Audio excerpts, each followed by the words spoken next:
brass cartridge felt warm against Nala Cly's palm. 3 days sewn into the hem of her dress had given it her body heat, her heartbeat, her desperation. 12 seconds from now, this single bullet would decide whether she died as entertainment or became something the town of Copper Ridge would never forget. Vincent Garrett's voice cut through the Arizona heat like a preacher at a hanging. "On my count, gentlemen, let's see if Apache girls can dodge as fast as they can run." The crowd howled with laughter. Whiskey bottles clinked. Coins exchanged hands as bets were placed on which girl would break first, which would run, which would beg. Nala's fingers closed tighter around the cartridge hidden behind her back. Her wrists were still raw from the ropes they'd only just cut. 11 seconds. Her younger sister, Little Dove, stood 3 feet to her left, trembling so hard the hem of her torn dress shook. To Nala's right, Morning Star had gone perfectly still, the way deer do when they know the wolves have already circled. Rainsong and Bright Moon stood at the far end, their faces blank masks that hid calculations Nala couldn't read.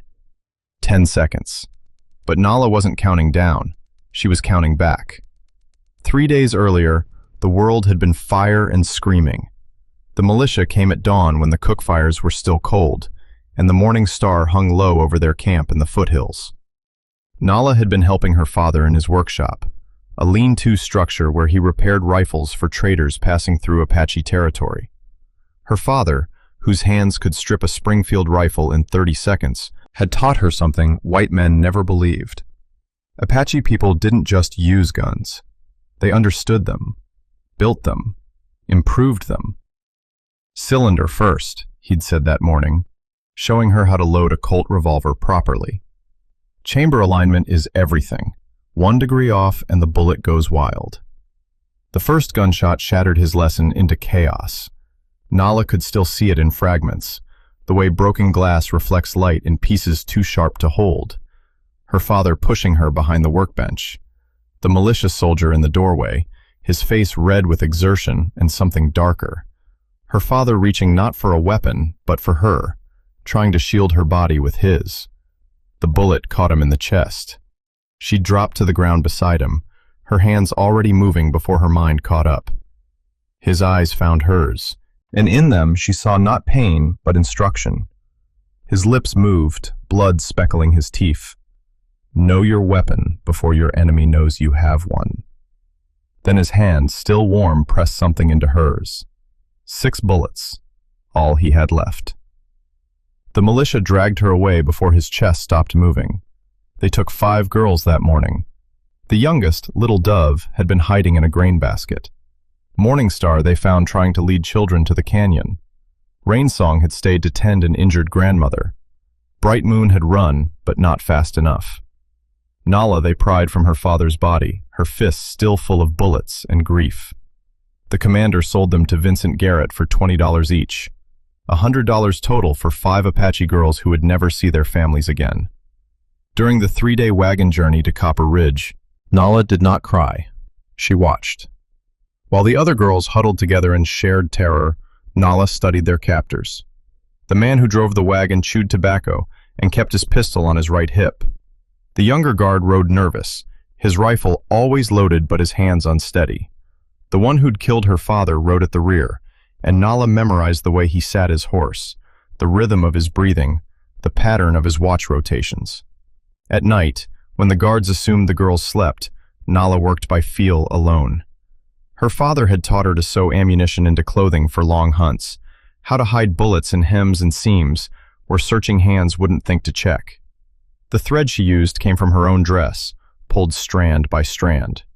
The stitches were invisible in the dark fabric. 6 bullets disappeared into the cotton like secrets into skin. Her grandmother once told her that the old ones measured wisdom not by what a person said, but by what they noticed.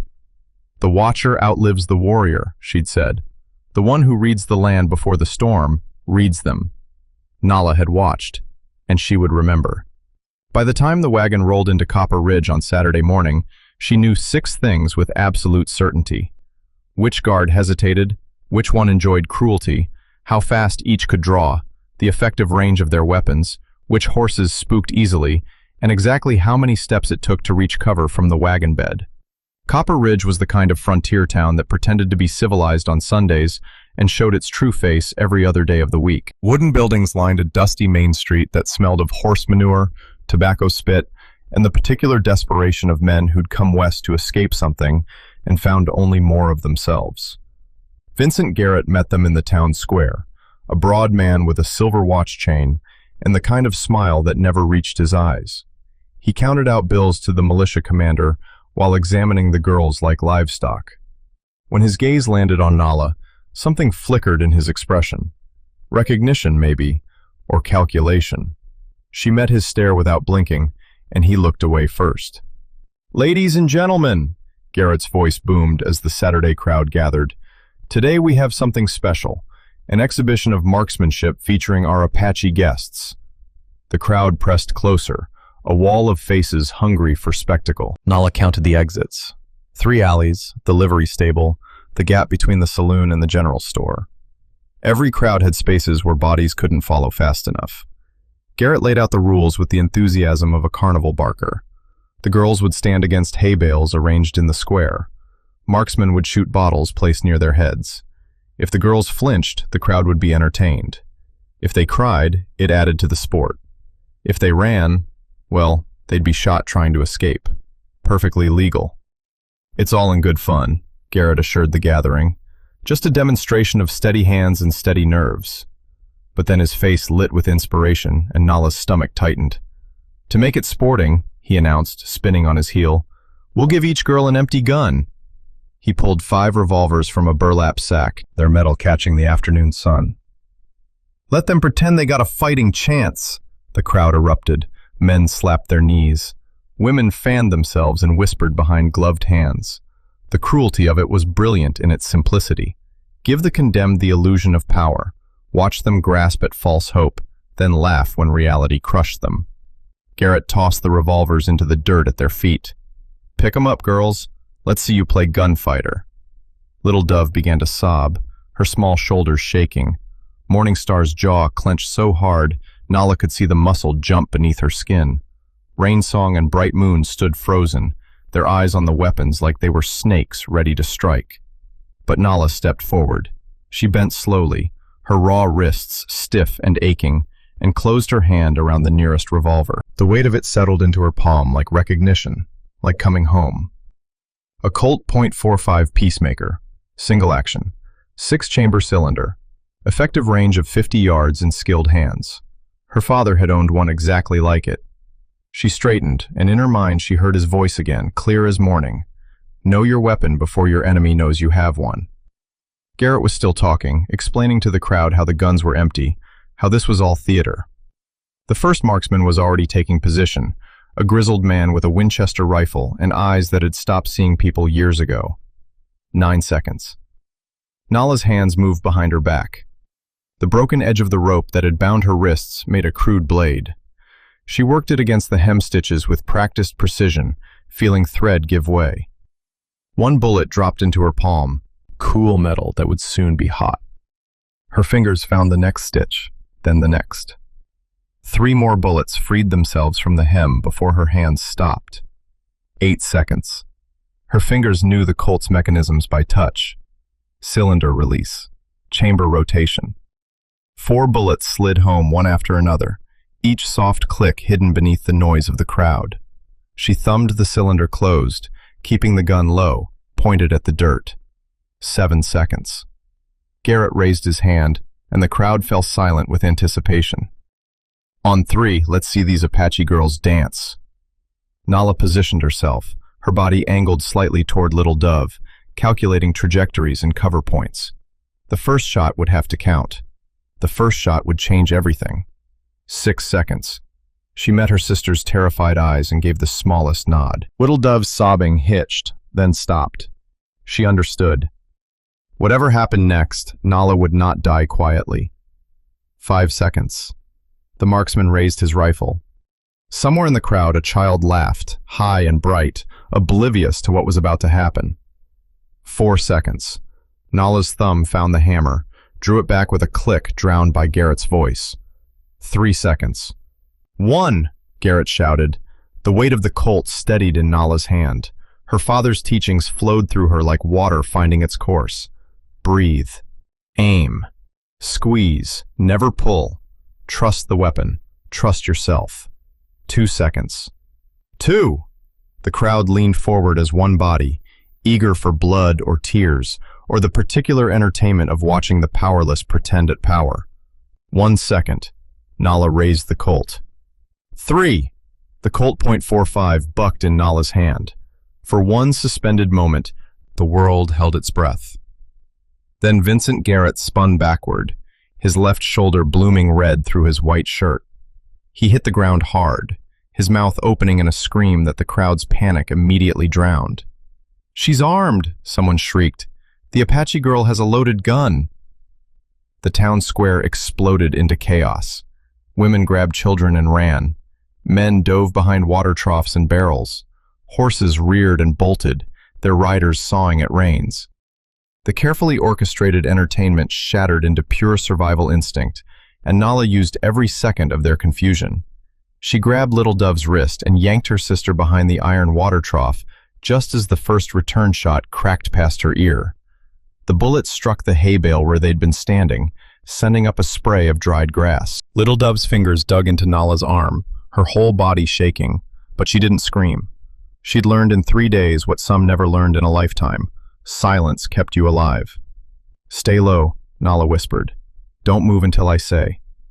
The grizzled marksman who'd been ready to shoot bottles near their heads now had his Winchester trained on the water trough. But he was looking at the wrong spot, expecting Nala to stay pinned down like prey. Her father's voice cut through the gunfire in her memory. Predators expect prey to run or freeze. Do neither. Move like water, unpredictable and constant. Nala rose just high enough to sight along the Colt's barrel. The marksman was still scanning left. She aimed right, squeezed the trigger. The bullet caught him in the knee, and he went down howling, the Winchester clattering from his grip. Not dead. Disabled. There was a difference, and the difference mattered. That was the man who'd dragged Morningstar by her hair when she tried to resist getting in the wagon. Nala had counted his steps, memorized his rhythm. Now he'd never walk the same again. 2 bullets spent, 4 left. The rifleman who'd been positioned to shoot near Rainsong was bringing his weapon up, his face twisted with rage. He'd moved to higher ground, using the saloon steps for elevation advantage. Smart, but not smart enough. Nala's third shot took him in the shoulder, spinning him against the saloon's wooden post. His rifle discharged into the air as he fell, adding more screams to the chaos.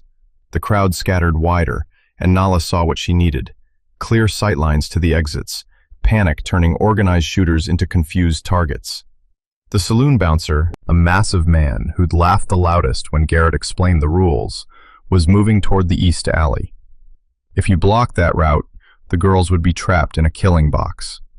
Nala tracked him, adjusted for his movement, fired.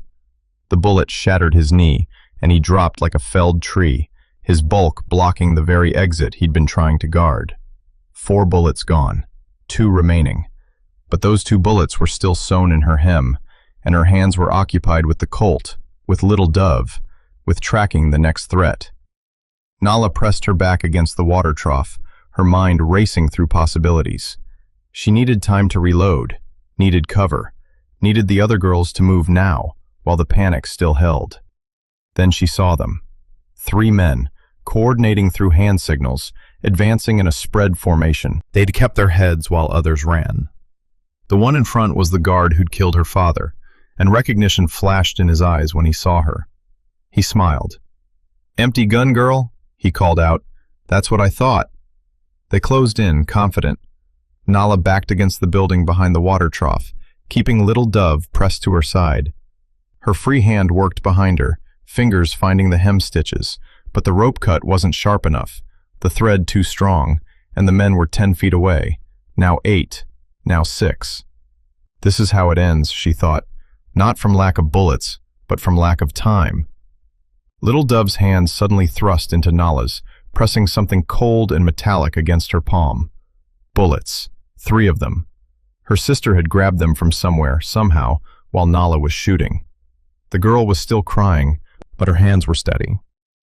The men were 4 feet away when the Winchester cracked. Morningstar stood on the saloon steps where the rifleman had fallen, his weapon now in her hands. She'd never fired a gun before, but rage was teaching her fast. The first shot went wide. The second caught the guard who'd killed Nala's father square in the hip, dropping him to the dirt where he writhed and screamed. He would live, but he would remember. The third man spun toward this new threat, raising his pistol. Rainsong appeared from behind the blacksmith's forge, her arms full of something heavy. She swung a lantern like a club, and burning oil sprayed across the ground in an arc of liquid fire. The flames caught on spilled whiskey, dry wood, scattered hay. Smoke billowed up thick and black, turning the square into a maze of visibility and blindness. Through the haze, Bright Moon materialized, leading 2 horses, their reins clutched in her small hands. She'd stolen them from the hitching post while everyone watched the shooting. Her face was set with the kind of determination that only comes from deciding you'd rather die fighting than standing still. The transformation happened in seconds. 5 terrified girls became a coordinated unit, moving with purpose that looked practiced, but was born purely from will. Nala's hands flew. She broke open the Colt's cylinder, dumped the spent casings, loaded fresh bullets with the muscle memory her father had drilled into her hands. The men who'd been advancing on her were scrambling now, caught between Morningstar's rifle fire and the spreading flames. "East Alley!" Nala shouted. "Morningstar, cover us!" The Winchester cracked twice more. Morningstar had found her rhythm now, laying down fire that kept heads down. Rainsong used the smoke to mask their movement, overturning more containers to feed the flames and create a wall of obscuring heat. Little Dove, despite her tears, darted between fallen men, pulling ammunition pouches from their belts with quick, brave hands. They moved in formation without planning it, each girl finding her role. Morningstar provided covering fire. Rainsong controlled the environment. Bright Moon managed their escape route. Little Dove supplied ammunition, and Nala, reloaded and ready, led them through the chaos like her father had taught her to lead hunting parties. Eyes forward, mind calculating 3 moves ahead, always protecting the vulnerable. A shot rang out from the general store's 2nd floor. Nala saw the muzzle flash, tracked it, returned fire. Her bullet shattered the window, and the shooter ducked back. She wasn't trying to kill anymore. She was buying seconds, creating hesitation, forcing them to choose between pursuit and safety. They reached the horses. Bright Moon was already mounted, pulling Rainsong up behind her. Morningstar backed toward them, still firing, the Winchester's magazine running low. Nala lifted Little Dove onto the 2nd horse, then swung up behind her. That's when she saw him. A boy, maybe 14, stood in their path, holding a rifle that shook in his hands. His face was wet with tears, his whole body trembling. He wore a deputy's badge that looked too big for his chest. Thomas was stitched on his shirt pocket in careful letters, probably sewn by a mother who thought her son would grow into the responsibility. Behind him, a woman stood in an open doorway. She wore a look that didn't match the town's bloodlust, something closer to horror at what her neighbors had become. She was gesturing frantically toward the house's interior, toward the back door that led to the open desert. Nala raised the Colt. 1 bullet left. She could see Thomas's finger frozen on the trigger, could see the battle happening in his young eyes. He didn't want to be here, didn't want to shoot, but he wore the badge, and the badge demanded something from him. The woman called out, "Thomas, please!" The boy's eyes met Nala's over the gun sights. She could see him making the same calculation she'd made with every shot. Disable or kill, justice or vengeance, human or animal. Slowly, Nala lowered the Colt. She nodded toward the open door. Thomas's breath came out in a sob. His rifle clattered to the ground and he stepped aside, hands raised. "Go," he whispered, his voice breaking. "Just go." Nala kicked her horse forward. The girls dismounted in a rush and ran through the sheriff's house, boots pounding on wooden floors, pulling the horses by their reins through the wide central hallway. The woman pressed herself against the wall, her hand over her heart, and Nala saw in her face the same thing she'd seen in Thomas. People who refused to become what the moment demanded. They burst through the back door, remounted, and rode into the dying light. Behind them, Copper Ridge burned with questions it would never answer. Men shouted, bells rang, horses whinnied, but no one followed. Not yet. Shock and smoke bought them distance. 3 miles into the desert, Nala looked back once. Thomas stood in the doorway they'd escaped through, his small frame silhouetted against the burning town. He was holding his rifle again, but pointing it at the ground. When men ran toward him demanding to know which way the girls went, he pointed south, away from their true path. He was lying for them. A white boy in a deputy's badge, lying to his own people to protect 5 Apache girls who should have been his enemies. Nala faced forward again, her arms tight around Little Dove, and felt something shift in her chest.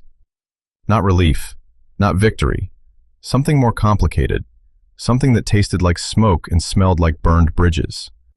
Freedom was 3 miles of desert away, but the hardest part wasn't escaping Copper Ridge. It was deciding who they'd become after.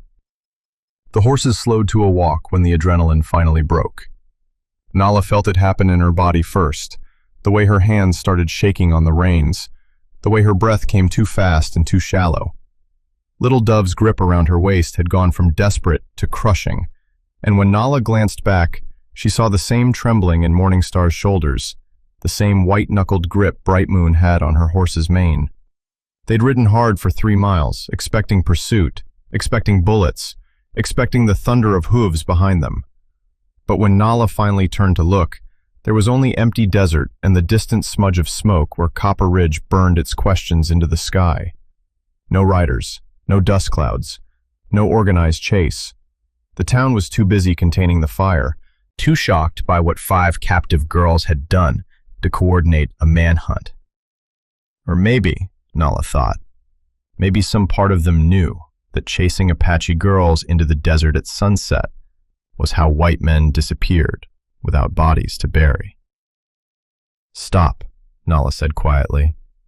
"We need to rest the horses." They dismounted in a shallow wash where winter rains had carved shelter into the red rock. The sun hung low, painting everything the color of old blood. For a long moment, none of them spoke. They just stood there, breathing, being alive, trying to understand what that meant now. Then Little Dove collapsed. She didn't fall, she folded, her legs giving out, her small body curling into itself as the sobs finally came. 3 days of silence, 3 days of terror held behind clenched teeth, and now it poured out of her in gasps that sounded like they were being torn from her chest. Morningstar dropped beside her, pulling the girl into her arms. "Breathe," she whispered. "It's over. We're alive. That's what matters." But Little Dove shook her head against Morningstar's shoulder. "Papa," she choked out. "Mama, they're gone. Everyone's gone." The words hung in the cooling air, and Nala felt them settle into truth. Their families were dead or scattered. Their camp was ash. The life they'd known 4 days ago had been erased as completely as footprints in windblown sand. Rainsong sank down against the rock wall, her face blank. Bright Moon stood apart, staring back toward Copper Ridge, her jaw working like she was chewing words she couldn't swallow. Nala looked at what they'd escaped with. 2 horses, exhausted and lathered. 1 Winchester rifle with maybe 10 rounds left. Her Colt .45 with 1 bullet remaining. Ammunition pouches Little Dove had grabbed, maybe 40 rounds total. The clothes on their backs, torn and blood-stained. That was the inventory of their survival. What they'd lost was everything else. Families, homes, the particular innocence that dies when you watch your father bleed out on dirt floors, when you're sold for $20, when you learn that your life can be entertainment for people who'll never see you as human. But what they'd gained sat in the wash with her, breathing hard, crying hard, living hard. They'd gained each other, and they'd gained the knowledge that they could fight back. That Apache girls with nothing but will and 6 bullets could turn a massacre into a message. "What are we now?" Rainsong's voice cut through Little Dove's sobs. She was looking at her hands like they belonged to someone else. "We killed white men. They'll hunt us for this." "We defended ourselves," Bright Moon said, but her voice shook. "That's different." "The army won't see it that way." Morningstar's arms tightened around Little Dove. "They'll say we murdered citizens. They'll say we're savages who need to be put down." "Are they wrong?" Rainsong asked. The question hung there, terrible in its honesty. Nala sat down slowly, the Colt still heavy in her hand. She looked at it, really looked at it, and remembered her father's hands on this same type of weapon. Remembered his voice cutting through the chaos of that last morning. "You are not the gun. You are the girl holding it." She'd thought about that every time she'd pulled the trigger. Garrett's shoulder, not his heart. Knees and legs, not chests and heads. She'd chosen to disable, not destroy. Chosen to spare Thomas when she could have killed him. Chosen to create escape routes instead of body counts. The weapon hadn't made those choices. She had. "We're not what they'll call us," Nala said finally. The other girls looked at her, waiting. "We're not murderers. We're not savages. But we're not victims anymore either." "Then what are we?" Little Dove's voice was small, muffled against Morningstar's shoulder. Nala turned the Colt over in her hands, watching the last sunlight catch on metal that had taken her father's life and saved hers. "We're the girls who survived what should have killed us. We're the sisters who became warriors without wanting to. We're Apache, and we're still here." She looked up, met each of their eyes in turn. "We didn't become monsters. We became dangerous. There's a difference." "What difference?" Bright Moon asked. "Monsters kill without thought. We thought about every shot, every choice. We could have killed them all, but we didn't. We took what we needed and let the rest live with what they learned." Morningstar's brow furrowed. "So we're still human?" "We stayed human by refusing to die like animals." Nala set the Colt down beside her, putting distance between herself and the weapon. "That's the difference. They wanted to break us, to make us into things they could use and discard. We chose different. We chose to fight smart, to protect each other, to show mercy when we had power." Rainsong wiped her eyes with the back of her hand. "Will our people understand that, when we find them?" "Our people have been fighting for survival since before we were born," Nala said. "They'll understand better than anyone." She stood, walked to the edge of the wash, looked toward the mountains that held the sacred places where scattered Apache bands still gathered in secret. "We need to find them, tell them what happened, but first we need to understand what we're carrying." The girls joined her, following her gaze to the distant peaks turning purple in the fading light. "They wanted entertainment," Nala said. "We gave them a lesson, and that lesson needs to be told, not whispered in shame, but spoken loud enough that it echoes." "What lesson?" Little Dove asked. Nala smiled, but it wasn't a happy expression. It was something harder, something forged in fire and loss.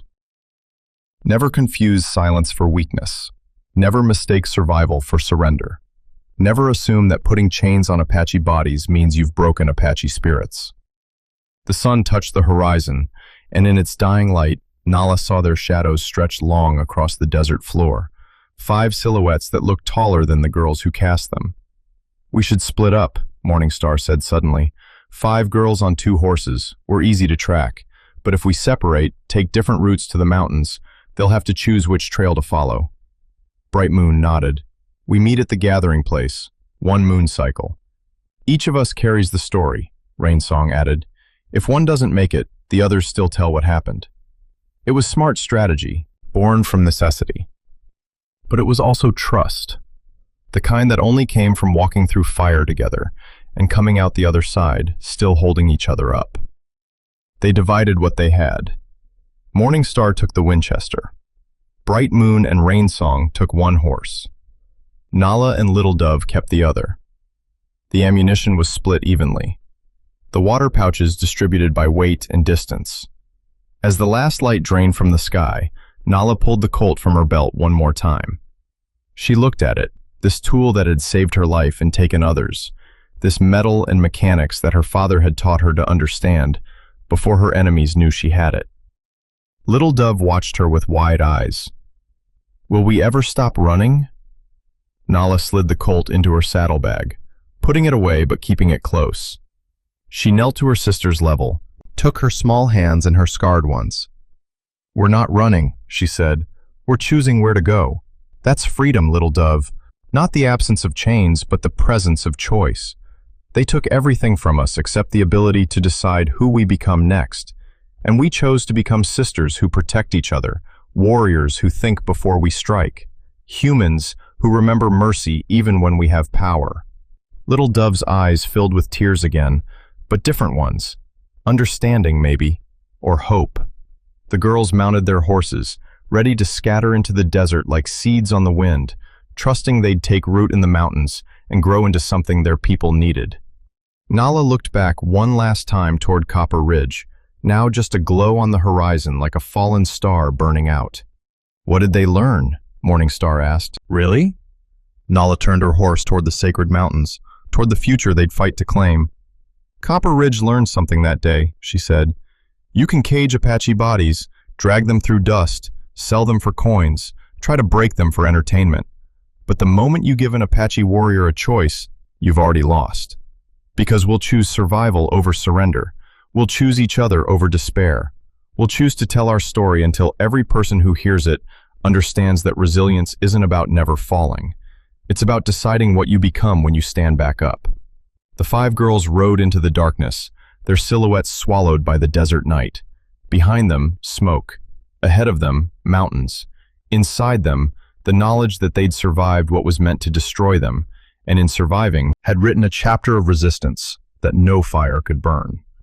Their story would be told, not as victims, but as warriors. Not as entertainment, but as evidence that some spirits refuse to break, no matter how heavy the chains. And somewhere in those sacred mountains, their people waited, ready to hear what 5 girls had learned about the price of freedom and the power of choice. Stories like this, stories about resistance and resilience, about choosing who you become when the world tries to break you. These are the stories that need to be told and retold. If this one moved something in you, if you felt Nala's choices or understood her struggle, I'd love to know where in the world you're listening from. Drop your city or country in the comments. And if you think someone else needs to hear about choosing strength over surrender, share this forward. Hit that subscribe button and the bell, because there are more stories waiting. Stories about people who refuse to let their circumstances define them. Your engagement helps these voices reach further, helps these lessons echo longer.